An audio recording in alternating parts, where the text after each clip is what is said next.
you, Mr. Chairman. Secretary Nielsen, Secretary Johnson, good to have both of you here. I want to start by talking about the fact 43% of American voters use voting machines that researchers have found have serious security flaws, including backdoors. These companies are accountable to no one. They won't answer basic questions about their cybersecurity practices, and the biggest companies won't answer any questions at all. 5 states have no paper trail, and that means there is no way to prove the numbers the voting machines put out are legitimate. So much for Cybersecurity 101. My question to you, for Secretary Nielsen, is does your agency have the authority to mandate basic cybersecurity in the electronic voting machines used in this country? No, sir. Does any agency? Not to my knowledge, not at the federal level. Okay.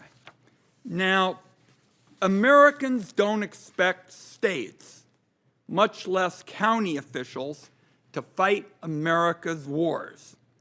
The Russians have attacked our election infrastructure, leaving our defenses to states and local entities, in my view, is not an adequate response. Our country needs baseline, mandatory federal election security standards, and what I'm talking about here are paper ballots and post-election risk limiting audits.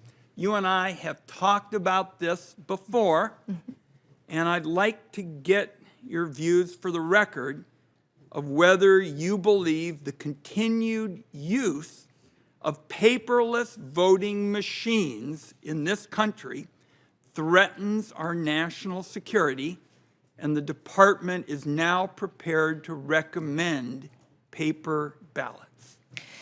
So yes, sir. If there's no way to audit the election, that is absolutely a national security concern.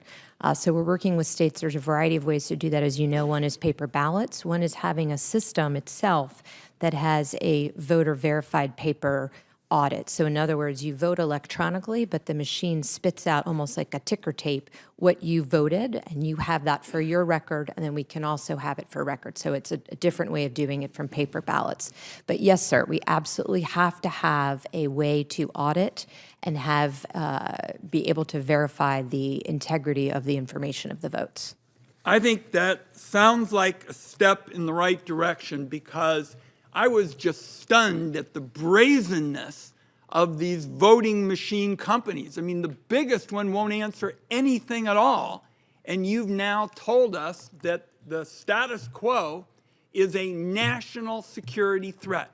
I just want to, before we wrap up, see if we can drill a little bit further into the question of whether you all are prepared to recommend that our country have paper ballots. I think you're almost there. Sir, we have said it's a best practice. We do recommend it. What we say is you must have a way to audit. You can do it through paper ballots or you can do it through this voter verification, but you must have a way to audit and verify the election result. Are you aware of the way we do it in Oregon? And we've done it now for decades. We vote by mail. Everybody gets a paper ballot. There is an audit trail. We've done it for decades. It's been supported by Democrats and Republicans.